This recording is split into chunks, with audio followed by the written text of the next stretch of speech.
To power our fish finder, we're going to be using the Power Buddy kit, which is comprised of a 12-volt lithium-ion rechargeable battery. It comes with a smart charger. You can't overcharge it. It takes about an hour to charge it fully, 2 batteries. And the base, which accepts the battery, foam mounting block, which will be gooped to the bottom of the kayak. We have a quick connect electrical connection here. These two pieces will be attached to the power wires on our fish finder wiring harness. They simply plug together. To power up, we take our battery, snap it in place. This will give us about 5 or 6 hours on most color fish finders, and when we need to swap out the batteries, it's a matter of pressing 2 latches, lifting the battery out, popping a new one in. When I sail or fish solo from my tandem island, I normally sit in the rear seat, but it doesn't really matter. Whatever version of kayak you have, you want to mount your battery so that you can get to it without having to climb over things or go to shore and get out of your boat. So I'm mounting my power source just inside the hatch for the rear seat on a tandem island, and you notice I've marked off an area here which is the general outline of the foam block mounting base for the Power Buddy I have. No matter what type of battery you have, you can mount it the same way on top of a foam block.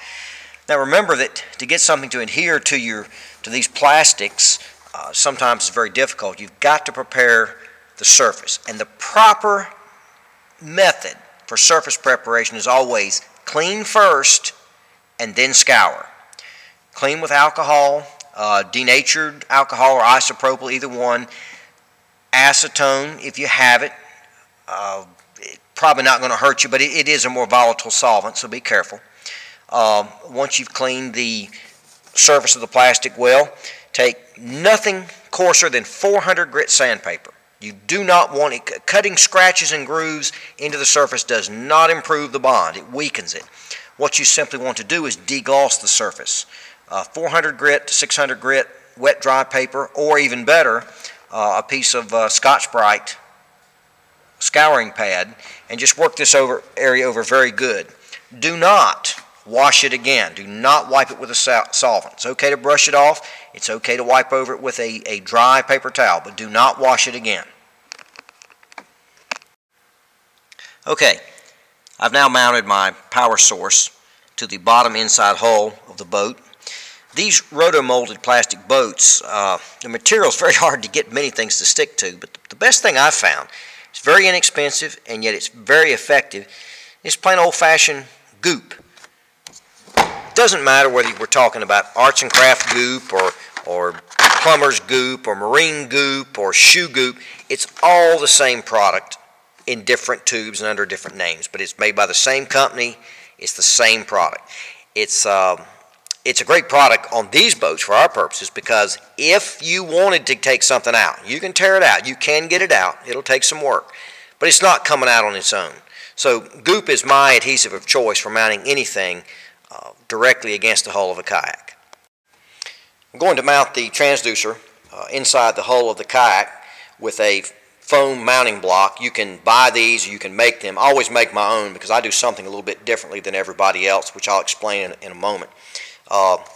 Goop, again, just as we did our power supply mounting block, we'll goop this to the hull, and then the transducer will simply be pressed down into the block directly against the hull. I don't like anything between the transducer and the hull in terms of an adhesive. I don't want goop, I don't want epoxy, I don't want Lexel.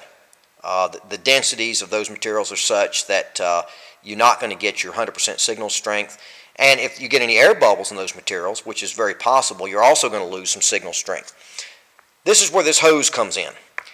No matter how close we put this to the hull, the fact is the bottom of the transducer may not necessarily mimic the bottom of the hull 100%. That's okay, because this hose is going to run up along the inside of the hull, protrude to the top of the hull, and there's a small fitting. And I'll take a cap of water a couple of times a season and just pour a little bit. A few drops is all it takes. The water runs down the hose and it fills in any area in between the hull and the transducer, giving us a perfect bubble-free direct transmission through the bottom of the hull to the bottom of the water column. Everything is pretty much complete now. We've got our power unit, our power buddy. We just take the battery and snap it in place. And you can see that we're powered up already.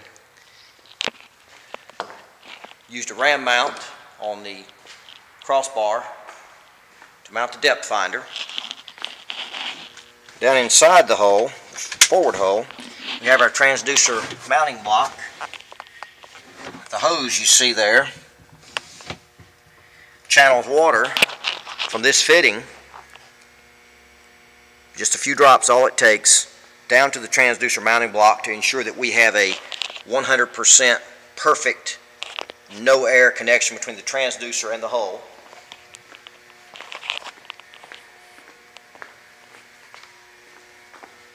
And now it's just a matter of buttoning everything up and going fishing.